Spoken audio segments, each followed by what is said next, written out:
Okay. Well, yeah, tell me a little bit about what WGEF is and what kind of work you do. Okay. So Women's Global Empowerment Fund, or WGEF, works with women and communities in a post-conflict region in northern Uganda, offering economic, social, and political opportunities for women. We aim to advance the participation, access, and voice of women in their communities. These women are rebuilding their lives and recovering their lives and communities after a very long, brutal conflict. And over the last 10 years, it's been truly inspiring to see what has transpired and how every opportunity that's offered, they take it and make the most out of it and go above and beyond my wildest expectations. They really seize the moment and are rebuilding their societies and creating a new political order where women have a seat at the table. That's a pretty broad initiative. So can you tell us a little bit about the kind of lower level kind of initiatives that you guys are doing in order to advance? So all of our programs work together, right? And we focus on micro enterprise as the cornerstone of our program. Yeah. Giving women the opportunity to be entrepreneurs and create businesses, farmers, and agribusiness. And with that, they have access to our literacy program. We have a leadership development initiative that's threaded through the entire program from beginning to and onward. And then we have a health initiative as well. So really it's like taking complex, poverty is a very complex sphere to work in, trying to create sustainable empowerment. So all of these programs work together. Giving someone a microcredit loan in and of itself is not necessarily transformative, or sometimes not even a good thing. Right. And, so combining that with a lot of support, a lot of training, and the opportunity to learn to read and write is something that really does create sustainability. Given that you're approaching, poverty and kind of empowering women in this holistic manner, coming at it from all these angles, how many women do you work with at a time where you're able to offer all of that? Gosh, I don't really have like that total number, but to date, we have given out over 19,000 microcredit loans. 30% of that is ag, farm and agribusiness. And then we've had 4,800 women go through our literacy program. I think one of the statistics that just floors me every time is that we have over 570 women participating and serving in leadership positions across northern Uganda, all the way from the village through regional office. And that is just such a game changer, right? When women have a seat at the table, things change. So are those 570 women products of WGEF? Yes. Yeah. When I say that, they've all been in our program. They're all in our program and went through leadership development training. Amazing. And you have a background in microfinancing, correct? No, I still have to get out my calculator to figure out simple math. So there you go. That's the magic, right? But I became a little bit of an expert in microfinance, but not from like a banking or financialization perspective, right? But what's possible when you do microfinance well. I'm its biggest critic. Yeah. There's so many microfinance endeavors around the world that have really failed and actually created more poverty and left people in debt. Yeah. So when it's done well, that was what compelled me to create a model for it. So I'm an expert from a Ground level, yeah. I'm an expert because I'm working in it and I see the potential of it, and I studied it for 2 years, and I created a model for it based on best practices around the world. Got it. And so what does your model, I mean, you talk about these different avenues of pursuing this and all these different ways to come at the problem, but what, beyond that, or maybe you can elaborate more, does your model provide that others have not and then failed because of that? Well, I mean, the pursuit of profit that has become the norm in the microfinance world is what makes it dangerous, and oftentimes creates more poverty. So really high interest rates, like 70-80% interest rates on small loans, because banking industry has gotten involved. They've become private industries instead of nonprofit. So, I adhere to the very, very basic kind of traditional microfinance values, which is we reach out to the poorest of the poor. Yeah. Women in our program don't have to own property. They don't have to have collateral. They come to us self-selected with a business idea, and we help make it happen through creating a business plan, through trainings and support. I think also what makes us different is, and we've never deviated from that. Mm-hmm. And I think also what makes us different is that we have the leadership development initiatives that are threaded through the entire program. And, one of our most important is our access to justice initiative. Put it this way, if you give a woman a microcredit loan and she leaves and she may be somewhat successful, but if she can't read or write, she's only going to be somewhat successful, right? And eventually she'll hit a wall. She'll hit where she can't really go any further. Right. So it's really important to realize that, women's right to education, right to health, there's a whole host of human rights that women are entitled to, that go along with the economic piece of our program. And we're really committed to that part of it.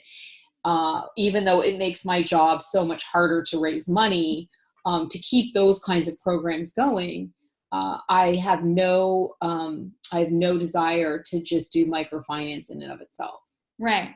Can you tell us how you when and how you first established WGEF? And kind of what difficulties you faced in the beginning. Okay, well, that's a really big conversation. All right, let's start with when you established it.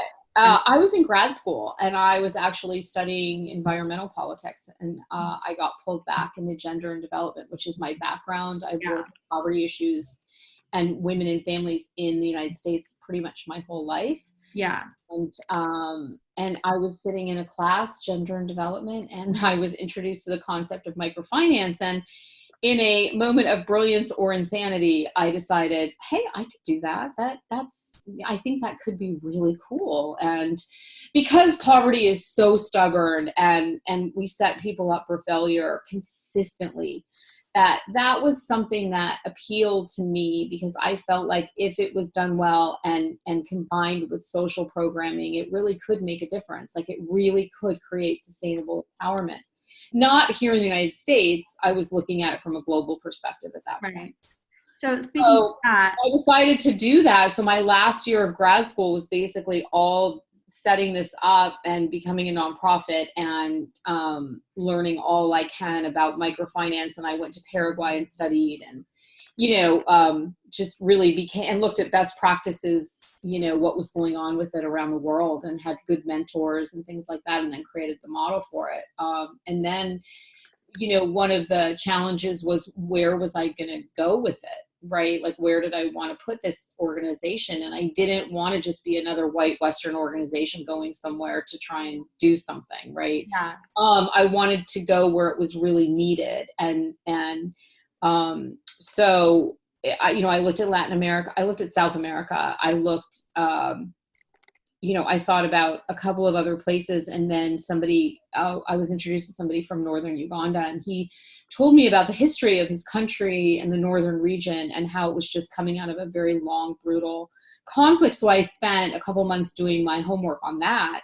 And I decided, again, in a moment of brilliance or insanity, that I would go into a post-conflict region, which was very tender and very vulnerable.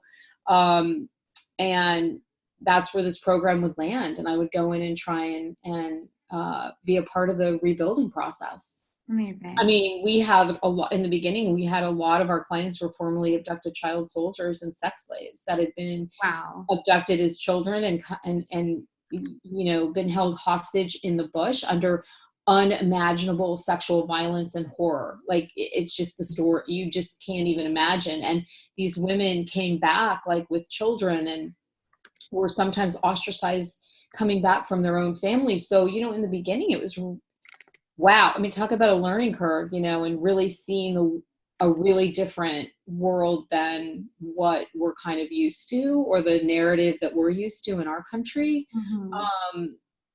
It was brutal, but I think the thing that was so empowering for me was that, like women globally, they were so courageous and so dedicated to turning this around and that not being their story. Yeah. And they wanted the chance to really build something for themselves and their families that was empowering, that included education, that they wanted to make a living. They wanted to live a dignified life. And that's what we all want, right? So I also found, as brutal as their stories were, I also found all these connective stories and energies as well. And I think that's what has kept me in it, even during that connective stories and energies. I mean, like as women, we really do have this connected energy as we walk the planet as women. Like we experience many of the same experiences, right? We have many of the same experiences, whether it's, sexual violence, misogyny, discrimination, not being taken seriously, how to raise healthy children, how to access full reproductive health care. Yeah. It may look different, but, here in the United States, we have a lot of problems with sexual violence and, on college campuses, it just looks different here, so people aren't as horrified maybe. Yeah. But it's the same thing. And as women, we all struggle for our basic human rights no matter where we are.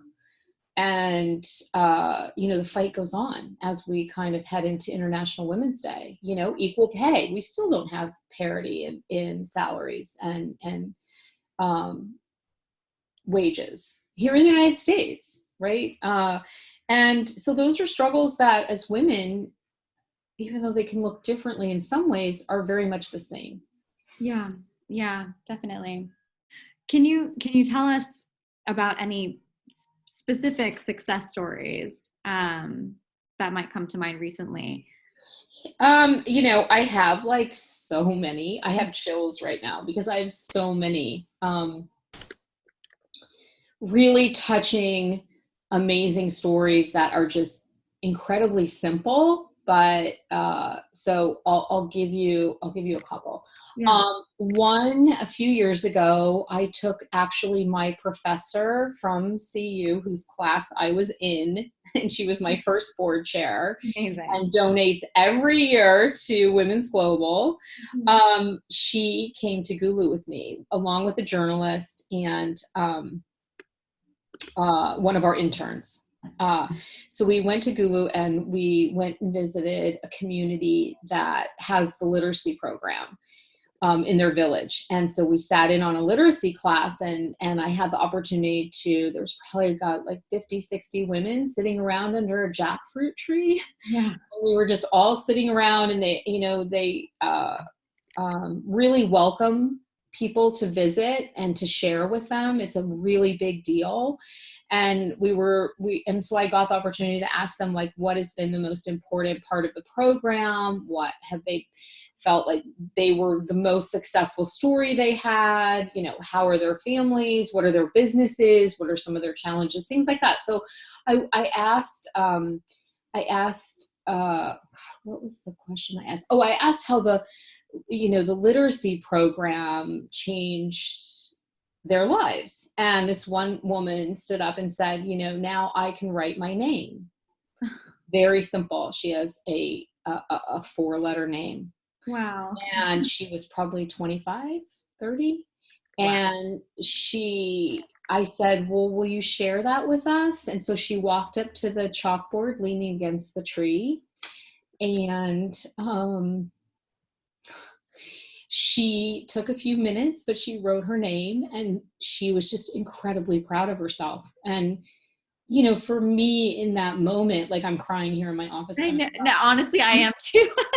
I mean, that was so moving for me. And she was so empowered and so proud of herself at something that is seemingly simple, but if you never have the opportunity, if somebody does not pay attention, those things don't happen. And she was just really, felt so confident and proud of herself that she could do that, and that she had to share, like, that she was willing to share that with me. Yeah. And everybody. And, she said that it changed her life, that she felt like she had dignity that she didn't have. And she used to be embarrassed. Yeah. Didn't know how to write her name. And, at those moments that are seemingly simple for me, that is how I measure if I'm successful. Yeah. I'm not really a quantitative person. I mean, I want to treat every story like that the same. I am just as proud of having her story in and of itself, or if I have 100 of those stories, right? Which we do. We do. We've had, like I said, 4,800 women go through our literacy program in the last 10 years. So we have so many of those stories. But at that moment, I felt, oh my God, this is a success, right? Yeah, that's amazing. It's funny how much we take those things for granted, and the fact that something so small as that made her not embarrassed anymore and took away that shame is huge. And you do lose that, as you said, in the quantitative data. It's easy to miss that when you're talking large numbers. Because people always ask me about that, like, what is my legacy? Where do I want to go next? And it's just not that interesting to me. Yeah. These stories is what is interesting to me. When we first started this program, I mean, the area was so tender and so hungry for anything. And people were still hungry, like physically hungry as well. And so, fast forward 5 or 6 years, all of a sudden women are bringing us food to the office. They're bringing their extra stuff from their gardens. Every year when I go for the drama festival, they give me a live chicken, which is frightening and horrifying. As it is beautiful. But, that's a huge thing, to be giving away and sharing food. Yeah. Right? When we first started, there was no extra food anywhere. Yeah. And so, it's those moments that make me proudest, and also know that there's no stopping or wimping out, or no matter how hard it gets. Like, I have to find a way to make it happen every year, which is it's really striking to think about, it going from no food to such an abundance of food that they're able to do something like gift you a chicken, right. Which is a really funny story. But we named it Sugar, and it was actually clucking around the office for a while until someone ate it. Oh my God. Oh my God. I'm sure Sugar had a happy life. Talk about free range. Right. But like, what, I know you're focusing on women, but what about, clearly that has to have even broader, implications for this post-conflict region, that are not bound by gender, so. I mean, definitely. I mean, the thing, one of the cool stories, like, well, oh, there's so many. I mean, there's always pushback whenever you introduce these kinds of programs in maybe culturally conservative communities, right? Yeah. But once men, this is my experience over the last 10 years, and actually started like right away. Once men learned that we weren't there to change the dynamic necessarily, like we weren't changing the dynamic right away. When the community leaders saw, I spent a lot of time with community leaders, with men that I really didn't want to spend time with, but I knew it was important. When they saw that we weren't pushing an agenda, right, that we weren't trying to like push some sort of Western value agenda on them, right, and what happens in the household is women are able to bring in, money. And so their lives improve, right? Their kids are in school and their school fees are paid. There's food on the table. I mean, we have clients that say, my husband loves this program because there's dinner on the table every night. Like, so does that, do I have a problem with that personally? Yeah. Probably. But this is everybody's journey. Like, I'm not there to tell somebody what empowerment looks like for them. Yeah. And so when men see that it impacts their lives and the lives of their children in such a positive way, they ultimately support. Very rarely have we had an issue with a husband that was not supportive, after a while, right? In the beginning, it can be a little dicey, although now everybody knows us and knows what we're about. So there really isn't any pushback anymore. And we have we have male staff members, and we work with men in the community all the time. And I think one of the cool things is that sometimes we have men at the repayment meetings because their wives are working. Yeah.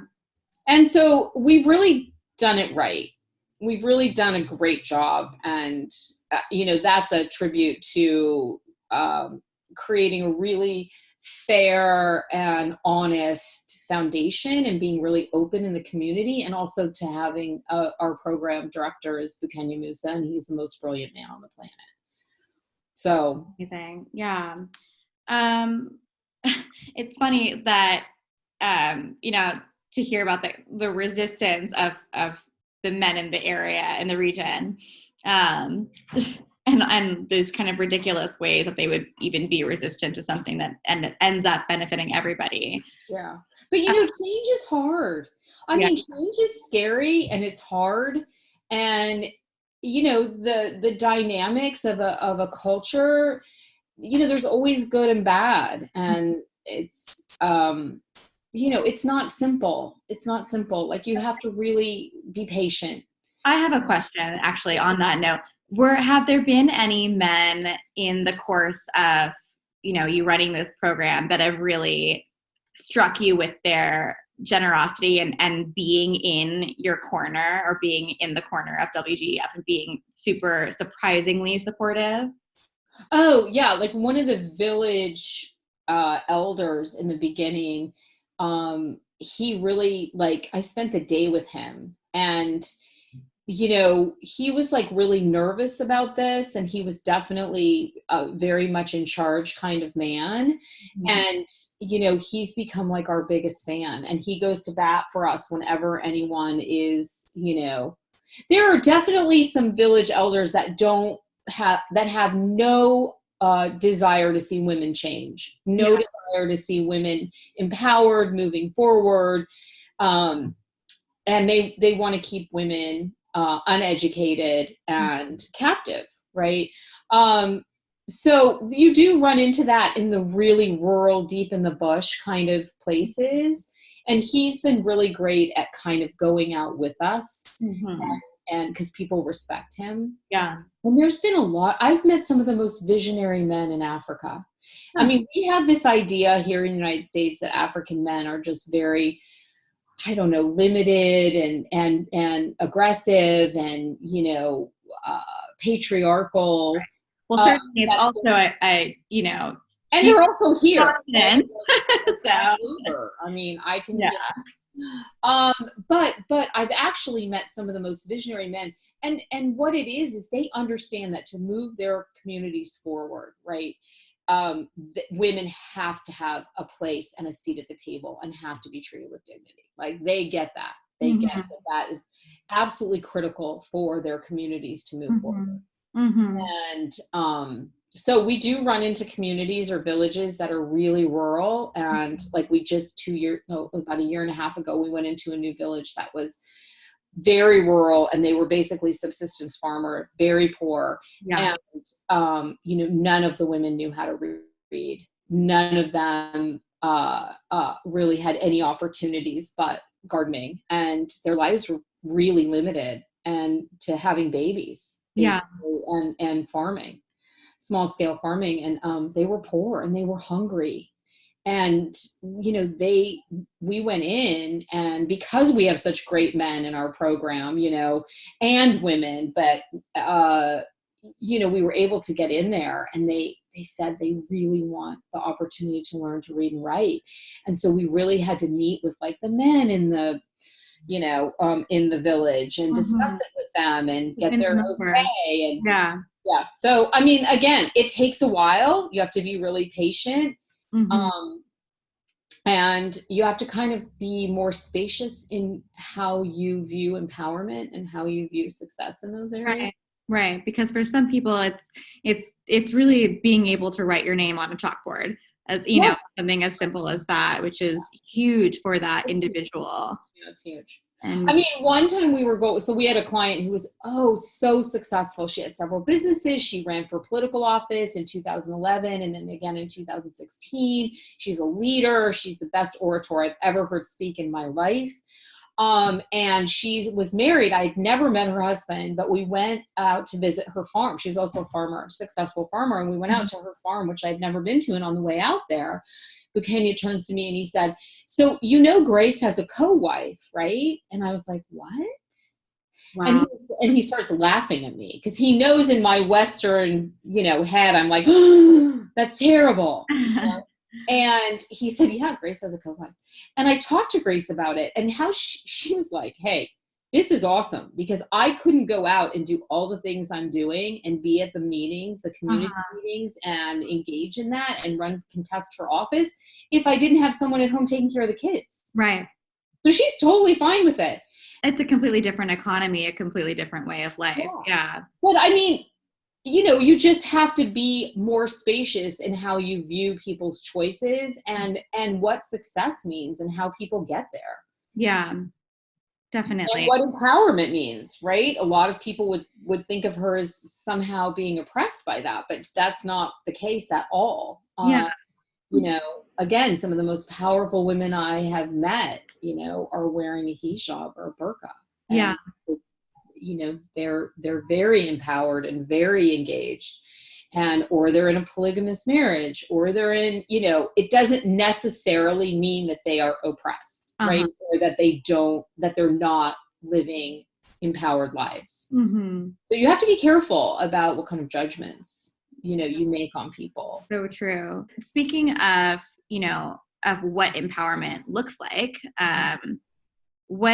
what is your vision for the future of WGEF and for the women of Northern Uganda more specifically? Well, I think they're one and the same. Yeah. I feel like we are so unique and really special in what we're doing. And I want to continue to grow a little, little by little and offer more opportunities for literacy and some of these other programs that we have. Like our Healthy Periods initiative has become such an important part of that region. And, I want to see that grow. I want to see young girls have the opportunity to stay in school longer. I want to see what they do with their lives when they get to stay in school longer, right? So we've only been doing this for 3 years, this Healthy Periods initiative. We're going to do a study this year. I want to see how that has impacted their lives so far. Yeah. And then I want to see in 5 years, how that impacts their life. Just something simple like having access to sanitary products. Yeah. I want to see the women in that region really continue to thrive and to engage and to change the landscape that can be really paternalistic. Yeah. I want to see them run for office, and I want to see them make changes in their own country and create more and more opportunities. I mean, the work I do is such a day-to-day thing that I don't really look at it like what's my 5-year goal. I really look at it year by year, right? So this year we're focused on supporting our women farmers and making sure they have the information on climate change that they need. To increase food security. And so I'm always excited, like I'm very excited that we're doing this evaluation to see how the Healthy Periods Initiative have really impacted the lives of women and girls. And I'm also always curious and always excited to see every year what the drama festival is like, and how many loans we can give out, and what those loans look like, and how they change people's lives. So you mentioned the Healthy Periods Initiative, and I'm aware of what that is, but we haven't yet discussed it in this call. So our health initiative is the Healthy Periods Initiative, and we got these machines from India that are very kind of basic machines that create a low cost sanitary pad. And women in the global south oftentimes don't have access to proper sanitary products, and girls will miss up to 70 to 90 days of school every year, which is a problem because they already face challenges to stay in school. So they hit 12, 13, and all of a sudden they don't have what they need to manage their menstruation. They don't have the information they need either. And then it's very expensive. And actually in northern Uganda, there aren't even products in many places. So we decided to buy this machine, and it took us a while to get all this pulled together because it was expensive. And then we started making pads, and to date we've given out almost 4 million. We've distributed almost 4 million pads to 16 schools across the region on a monthly basis. Wow. We also support refugee camps when necessary up near South Sudan when they were having a lot. Right now it's pretty calm, but every once in a while when it flares up and refugees come over from South Sudan, we go up there and deliver products to them. And it's been like amazing to see that. We also have a micro enterprise part of that project where we have young mothers who have children and no way to really make a living, a good living. They take this product, they make it their own, they do their own marketing, and they sell it. So we've kind of created this entire local economy around sanitary pads.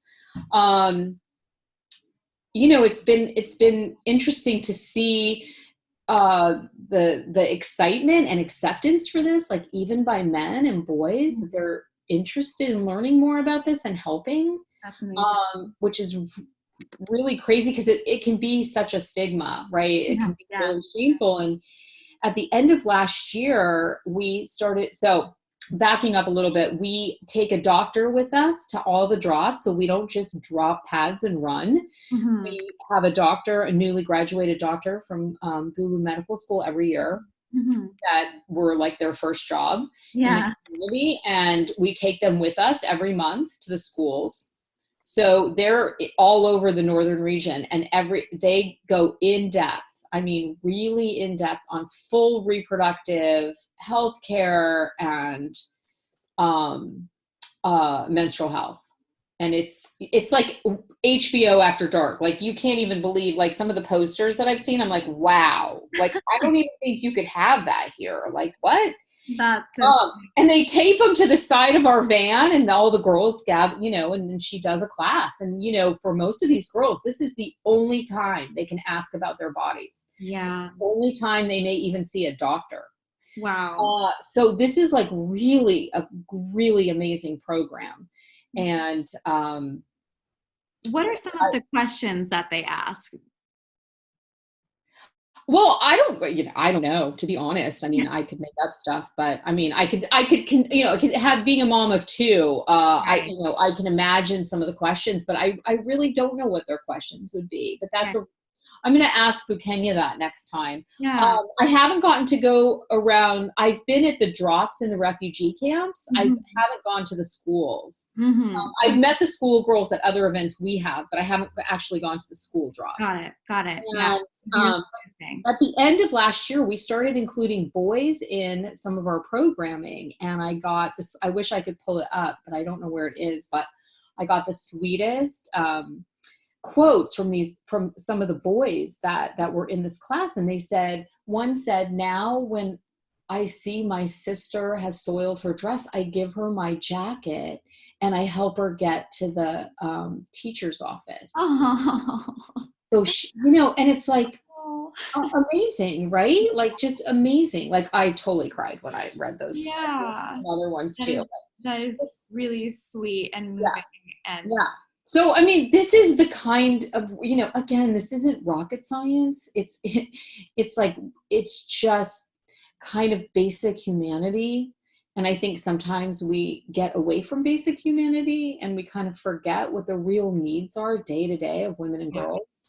especially here in the United States and in the Western world in general, where we take these kinds of things for granted. And certainly But it's not. it's a problem here too. Like they just, some communities are like trying to get the taxes off, some state taxes off of sanitary products. Mm-hmm. We're, in prisons, women don't have what they need sanitary product wise. In Arizona, they just filed a lawsuit.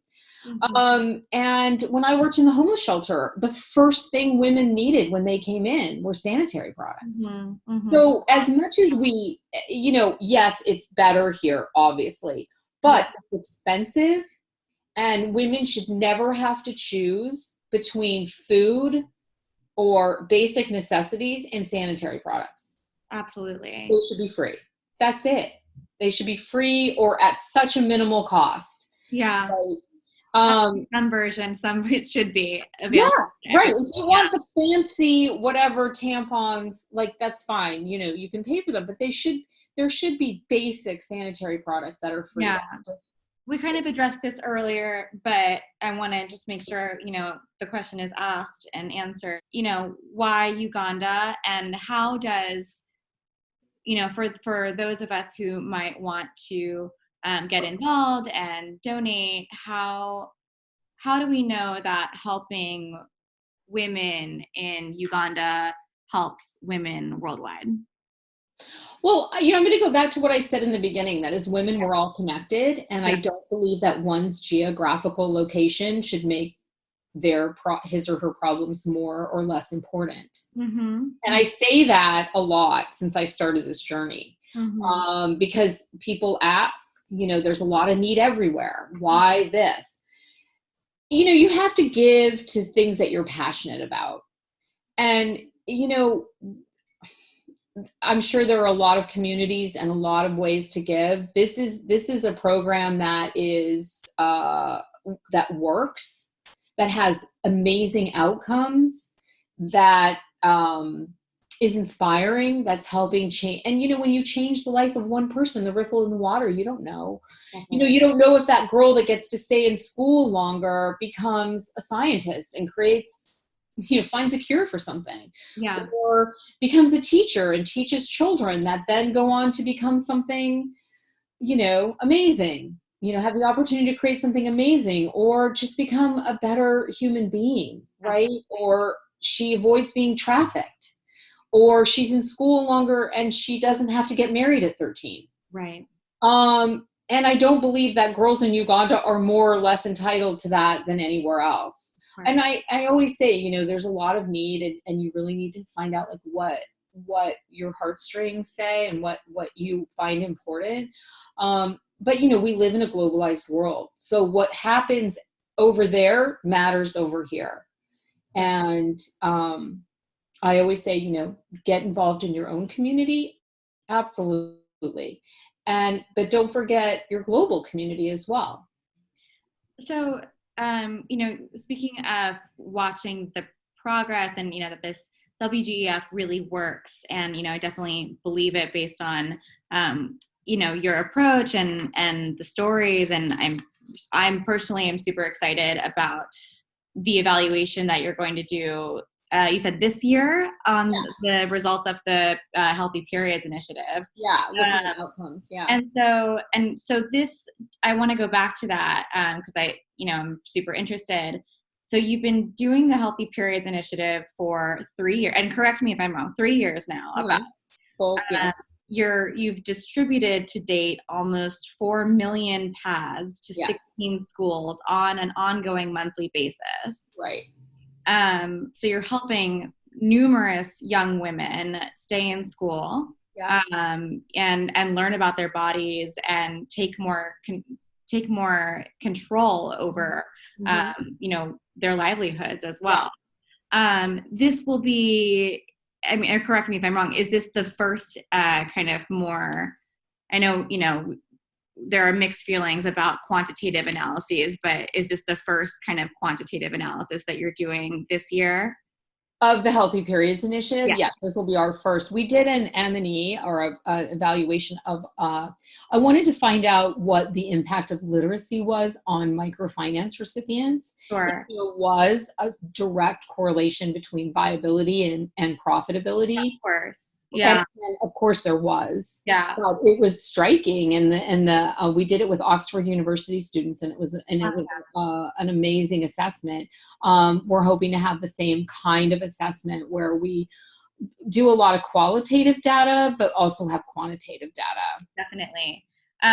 So is this analysis going to be done alongside Oxford again, or is this? No, I'm working with a grad student at Boston College and also a PhD student at University of California, San Francisco. Got it. Cool. Yeah. And what kind of,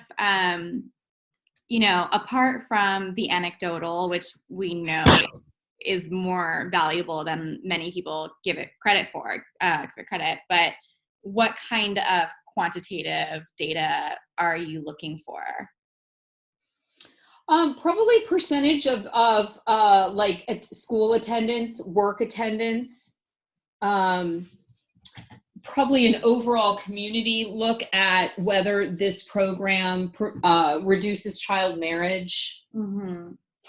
Things like that. Yeah, definitely. Yeah. And then, but we're also going to look at, self-esteem, are people, do they feel more empowered? Do they feel more confident? Yes. And also health. Is their health better? Absolutely. Wow. Okay. Well, so we're running out of time, but I want to get a few more questions in just before we wrap. And, kind of more broadly, how, for people who hear this and read this, how can they help WGEF? Well, this is the most important question right now for me. This is a tough funding year for us, to be honest. Mm-hmm.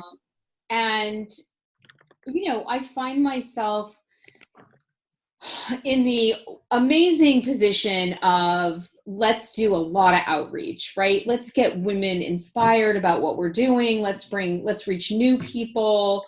Let's find new partners, because I can't do this alone. And I realized that several years ago, and I continually look for, women that care about, social justice and equality and dignity and human rights, globally and domestically and nationally. So they can go to our website, learn more, donate online, donate monthly, donate at the end of the year.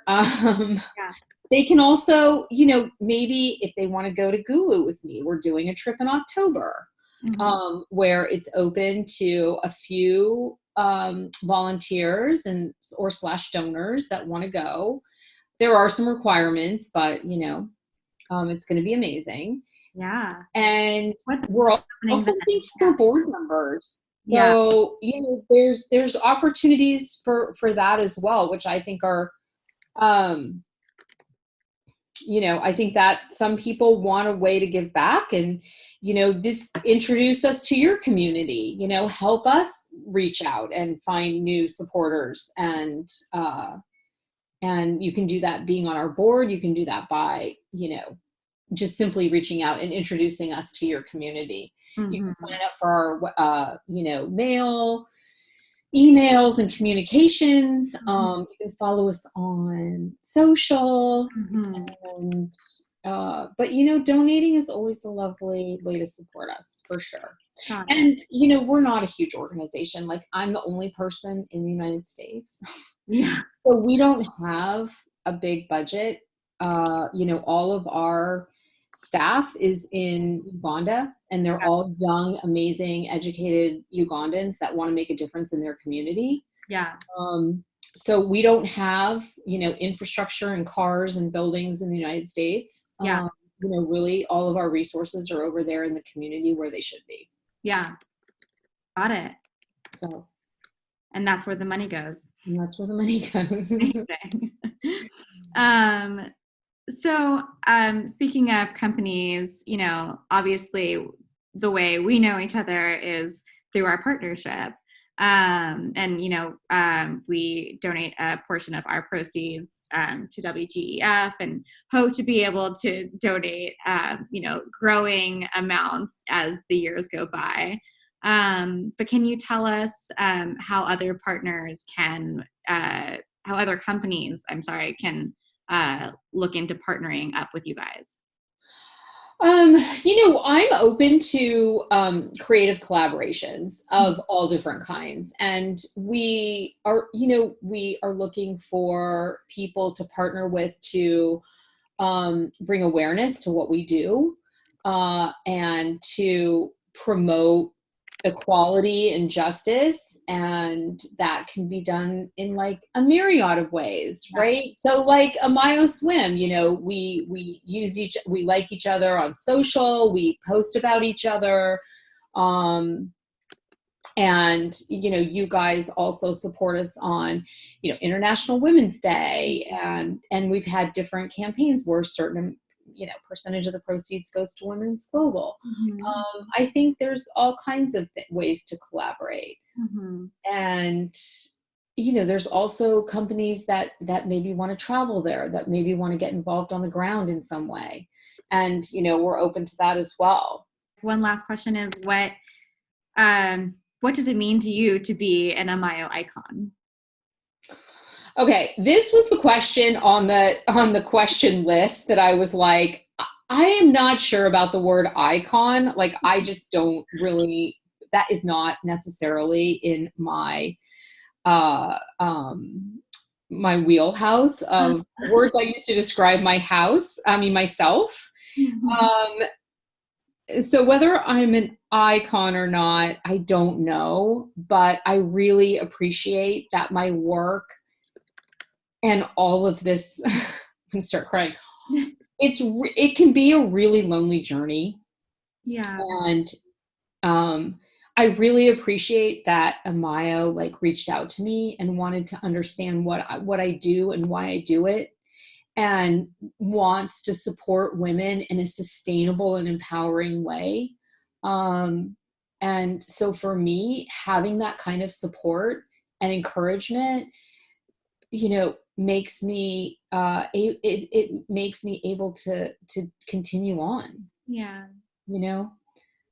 Because it's hard. One of the things that attracted me when Samantha first reached out was that your company ethos was something that I really admired and could support as well, because it's always a two-way street.